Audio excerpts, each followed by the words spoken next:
Hello, it's me. So the summer has decided to come with a vengeance, and apparently it's taking no prisoners. And we find that the nanny state is telling us to drink water because the sun is hot and we don't want to die. So I read a headline that stated that net migration had dropped. And the article went backwards and forwards about the whys and wherefores, but I can tell you why. My parents were immigrants. They came over here from Spain. They engaged with the system, they got in legally, and had a great life here. And that right there is the problem. It seems as though people from other countries who are looking at the UK as a potential new home are looking at the UK and thinking, that's not somewhere I want to be. I wonder why. In addition, the government's AI chat tool has come online, and you can only ask yourself, why? I mean, what questions are you going to ask it where it answers truthfully? Are you going to ask the AI chatbot that the government has just introduced, are we in a dystopian society? Is my government corrupt? How do I overthrow this government? Legally, I might add. We don't want to do any Guy Fawkes shit, frankly. Is the AI chat robot going to answer truthfully? Or will it just be another corrupt element of the current regime we find ourselves under?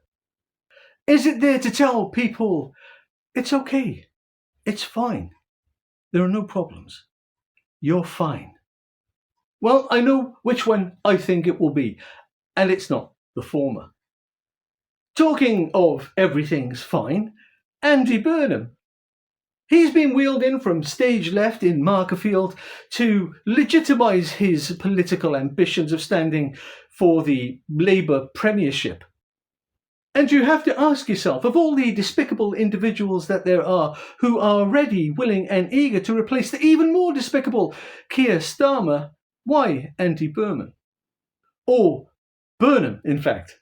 Andy Burnham is, in my opinion, a World Economic Forum shill. Oh, I know! I can hear you saying, Mark, it's not tinfoil hat time, is it? Yes, it's tinfoil hat time. Look, it's come round again. I know, it's come round again. But wait, I'm going to read from some notes, provided to me handily by AI. It's so perverse, isn't it? On the one hand, I'm saying it can't be trusted, and on the other, here I am relying on it. But AI left to its own devices and allowed to tell the truth will tell the truth. But you can train it to lie. It's only as good as the information that you give it in order to train it. And so, Andy Burnham is connected to the World Economic Forum, the WEF, as a registered member and contributor, primarily through his role as the Mayor of Greater Manchester. He has been featured as a speaker and panellist at WEF events, such as the 2018 annual meeting on the new champions,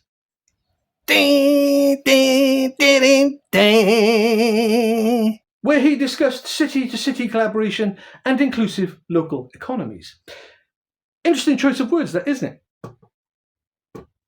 But effectively, it's globalism. It's more of the same. Other politicians connected to the World Economic Forum, and I urge you to do your own research here, are currently in positions of power across the planet.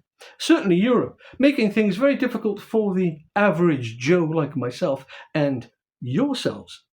And I greet any mention of globalism, the globalist, the global citizen, with a great deal of suspicion. Anything that has been centralised, certainly now on a global scale, is not, in my humble opinion, once again, good for the individual. Power is coalescing, and it's coalescing way above our heads. Decade upon decade, that power base, or rather, power penthouse? Anyway, private interests and globalist companies and organisations are siphoning away the power. And like chess masters on a chessboard, making sure that their appointees are already in place, waiting to take the position of others that they've previously appointed. In this case, Keir Starmer.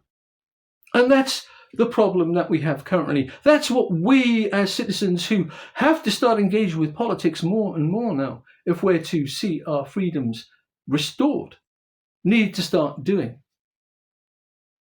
We need to start recognising who these politicians are beholden to and what mantras, edicts and policies these large globalist interests follow. They're making sure that as the future rolls out, their lives will be cushy. They will have their own freedoms. They and their sovereignty will remain intact. But this democracy that we find ourselves here in the UK is fast failing us. And depending on who you listen to, it already has. Or you could reasonably argue it's democracy by another name, globalist democracy. And that would be a legitimate argument. But if you look at the history books, democracy was for and by the people, not for and by globalist organisations. When Andy Burnham gets in, as I'm sure he will, what we will find is there will be much wringing of hands. Yes, we must listen to the people. We must do better. Keir Starmer took us down a dark path. And what we will find as time moves on is more of the same. They will word it differently. They will clothe it in different clothing. But effectively, it will be the same.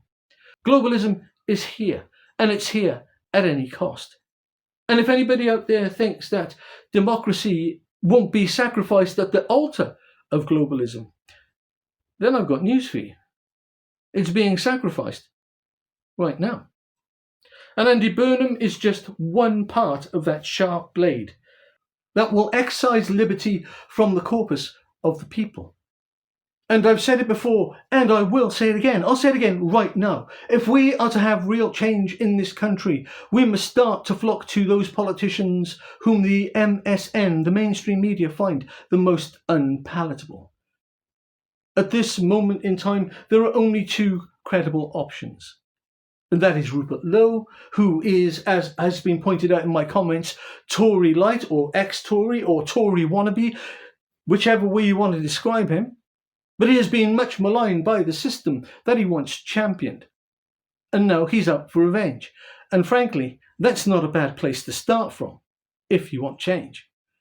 And last but not least, Jeremy Corbyn, the quiet, dishevelled politician who has done more for his constituents than, one could argue, anyone before him.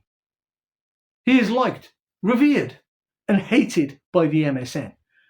And as I've said previously, that's good enough for me.